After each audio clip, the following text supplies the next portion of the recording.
Welcome to Beyond the Games, your daily insight into Guernsey 2023. Proudly sponsored by SG Kleinwort Hambros Bank Limited, Guernsey branch and Jersey branch.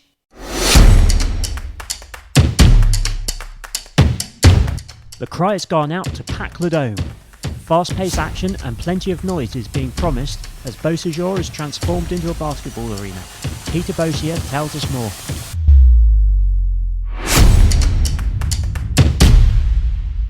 Beau Sejour for us, has always been our home of Guernsey basketball. Normally playing widthways crammed into court one with no runoff area and lots of walls around us and things like that. But it's been turned into an indoor arena. So we've got a floor coming over from Sheffield with proper roll-out rings like you would see on television at any professional games. Which is going to be lengthways across all three courts. We're having a grandstand built along the back wall. There'll be viewing and seating at either end and obviously up at the balcony. Seating capacity is going to be 750 people. We think we can get, if fire allowances allow us and safety, we think we can probably get 2,000 to 2,500 people in there. So yeah, I think basketball is going to be one of the biggest spectacles.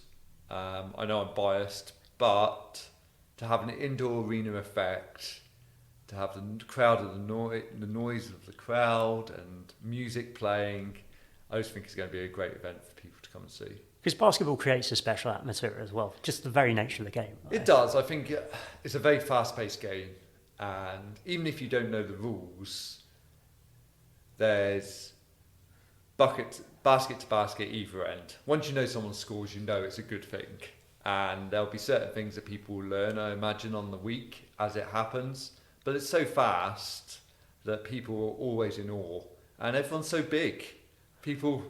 We found it last time we were in Gibraltar, like people were asking us for photos and autographs because you're walking down the road and a whole squad of 6 foot to 6'9" people is always a standout, and I think we have good community spirit within our team, and I think we're always happy to say hello to people, and we're always friendly, and I think people can see our camaraderie as a squad, and hopefully that encourages people to come and watch us play.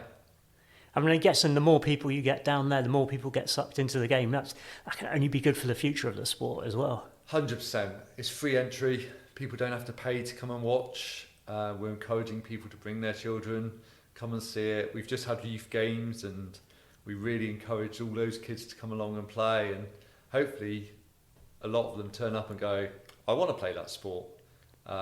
We know we're not one of your key sports like your football, your rugby, your cricket, but we think we're up there with them now, and trying to get that influx of people is always a benefit, and you can see that with our players now. We've got 2 junior players within our squad who have come through our Future Stars programme, and they watch basketball and they're like, I want to play that sport.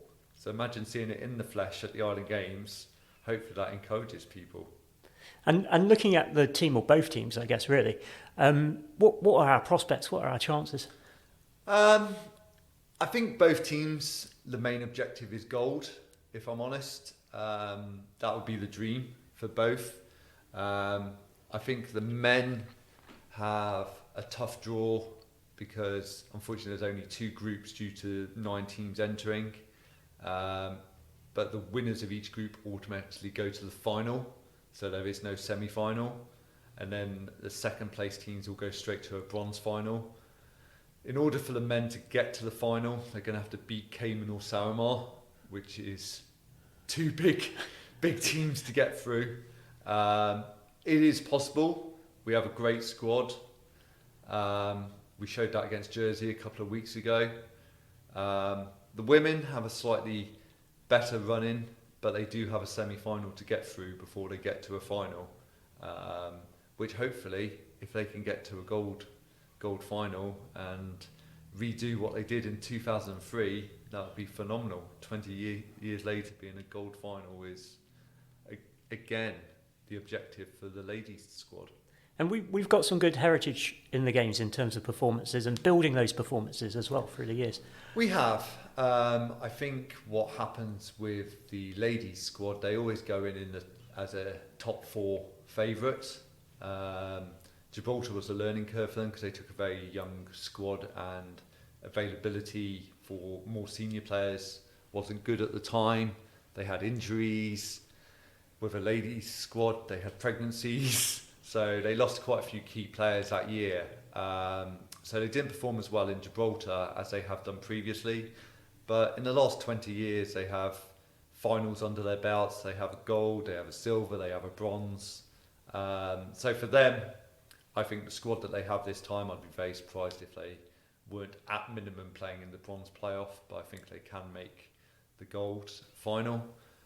With the men's squad, we seem to be 4th place wonders. The other thing with the men's squad is we're in a tournament with very big established islands. Your Cayman Islands, your Salomars, your Mallorcas.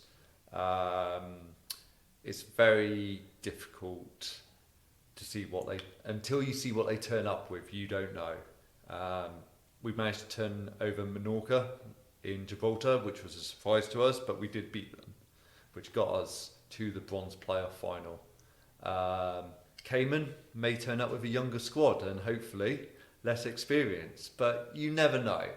But the squad that we've got today, we have a wealth of experience, but we also have a pool of youth in that squad who may not have that experience. But as a squad, we've been training hard together for,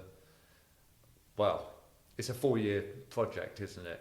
Like, we weren't expecting to be waiting another 4 years from Gibraltar in 2019 to be playing our next Island Games. So from our perspective, we've been working hard. We've got players come in, players gone out, players come back that we never thought we would expect to see in the squad again. Like Martin Yabzi, for example, was after Gibraltar was, I'm done, but he's back.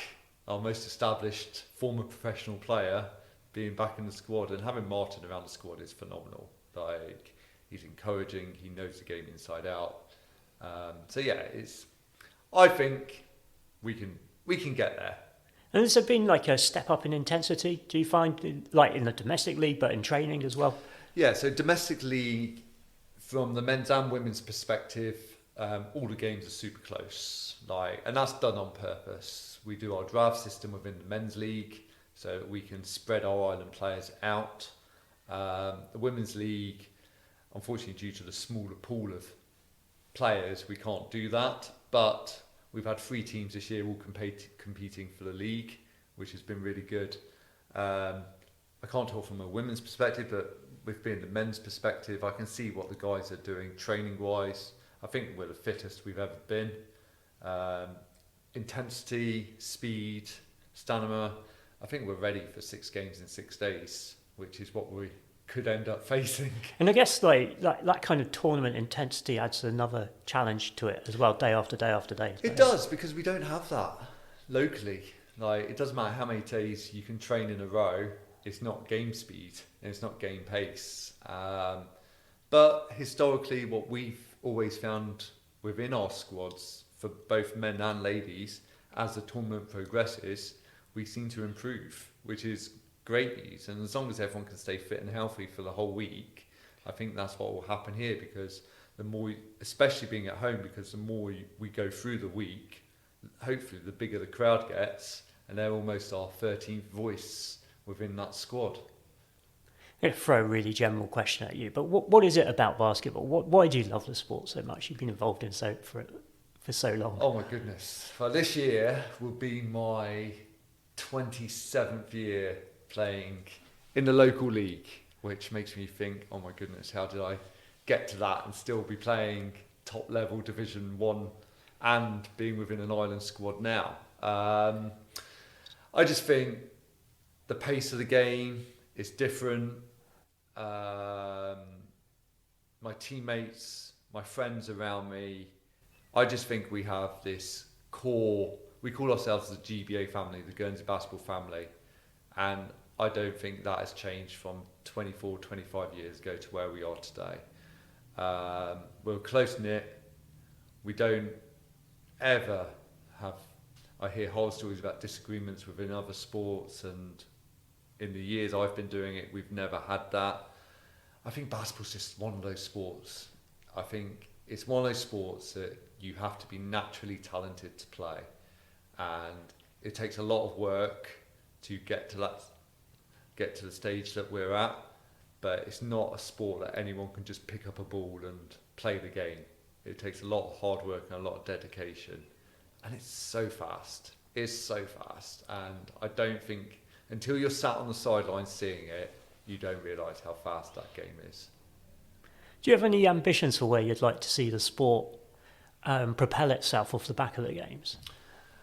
It's a really difficult one to answer, Nick, because for us, we don't have our own facility, which is, it costs us a lot of money to run our association locally. We have been away and played National League for a period, which costs, again, a lot of money to get off the island and be able to play. I think if we could play National League again, I think that would help the progression of our sport at a higher level, which would also give the future generations an opportunity to play off island, which I think is achievable in the next 4 years, because we don't have basketball at the next 4 island games. So we're going to have to look at a new focus, and we purposely haven't looked at that until we've got this island games out of the way, because that's obviously where our focus has been. But I generally think that we may have to start looking at options off island to progress where we need to be. In terms of on island, obviously we were really hoping that the new school would have a full basketball facility for us to almost call our home, that we could maybe share it with volleyball, which was what we were told originally. That's obviously been put on hold due to various reasons. But yeah, our own facility would be the dream, but we know that that's not realistic. So if we could live with what we've got, or if a new school facility was built, I think that would definitely help us enhance and develop our sport going forward. Okay, that's brilliant. And anything else you want to add as well? Just come and support us, please. Just come to Beau Sejour, find out what times Guernsey men and Guernsey ladies are playing. We're going to be throwing around a hashtag Pack the Dome. That's our slogan, because we call Beau Sejour our dome. But yeah, come and support us. Like, if you've never watched a basketball game, take an hour and a half of one day from the 8th of July to come up to Beau Sejour and see what it's about. Even if you can't make a Guernsey game, see the other islands, because this is going to be the highest level of basketball Guernsey's ever seen. And it's going to be, I can guarantee it'll be a level above what we had in 2003 based on previous island games, because every island games we go to, the level gets higher and higher and higher. It's the same in every sport. And again, just come and see us, come and support, come and be part of the Green Army, find out what all the noises are about, and come and pack the dome. That's what my closing message would be. That's brilliant. Hashtag Pack the Dome.